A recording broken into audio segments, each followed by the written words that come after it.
చిన్నవాడే కానీ ప్రమాదకరమైనవాడు. బ్రిటిష్ ప్రభుత్వాన్ని ముప్పు తిప్పలు పెట్టి 3 చెరువులు నీళ్లు తాగించినవాడు. ఆయనే కర్తార్ సింగ్ సరాభా.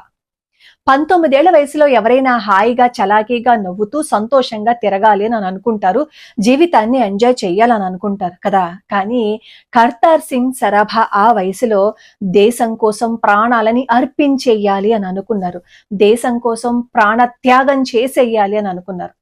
ఒకసారి ఈ శాన్ ఫ్రాన్సిస్కోలో లాల్ హర్ దయాళ్ గారు అడుగుతారనమాట, దేశం కోసం ప్రాణాలు అర్పించే వ్యక్తులు నాకు కావాలి, అలాంటి వాళ్ళు ఎవరైనా ఉన్నారా అంటే ఆ సభలో నేనున్నాను అని మొట్టమొదట చెయ్యెత్తి సమాధానం చెప్పిన వ్యక్తి కర్తార్ సింగ్ సరాభా. ఆయన్ని అరెస్ట్ చేస్తారనమాట. అరెస్ట్ చేసి జైల్లో పెట్టి ఆయన మీద విచారణ జరుపుతూ ఉంటారు. అప్పుడు కర్తార్ సింగ్ సరాభా అంటారు, మీరు విచారణ చేస్తున్నారు కదా, తొందరగా ఏదో ఒకటి తేల్చేయండి, నాకు ఉరిశిక్ష వేయండి అంటారు. ఉరిశిక్ష ఎందుకు కోరుకున్నారో తెలుసా?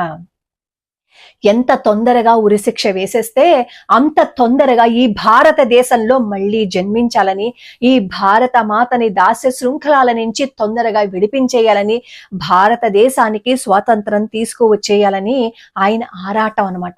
ఈ దేశం కోసం నన్ను ఎన్నిసార్లైనా ఉరి తీసేయండి, అన్నిసార్లు మళ్ళీ మళ్ళీ మళ్ళీ మళ్ళీ పుడుతూనే ఉంటాను అని శపథం చేసిన గొప్ప వీరుడు.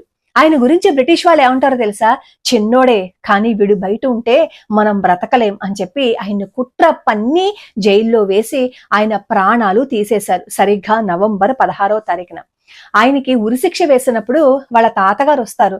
ఎందుకురా ఇదంతా, నువ్వు ఎవరి కోసం చేస్తున్నావు? నీ ప్రాణాలు ఈ రోజు పోతే రేపన్న రోజు ఎవరైనా నిన్ను గుర్తు పెట్టుకుంటారా అంటే సరాభా చెప్పిన మాట ఏంటో తెలుసా?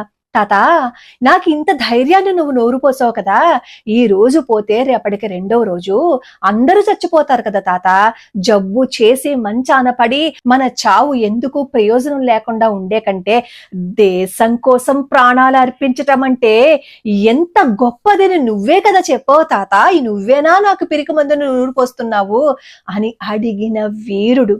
ఉరికంబానికి వెళ్తూ ఆ ఉరికంబాన్ని ముద్దు పెట్టుకుంటూ భారత మాతని తలుచుకుంటూ నవ్వుకుంటూ ప్రాణాలు వదిలేసిన మహానుభావుడు.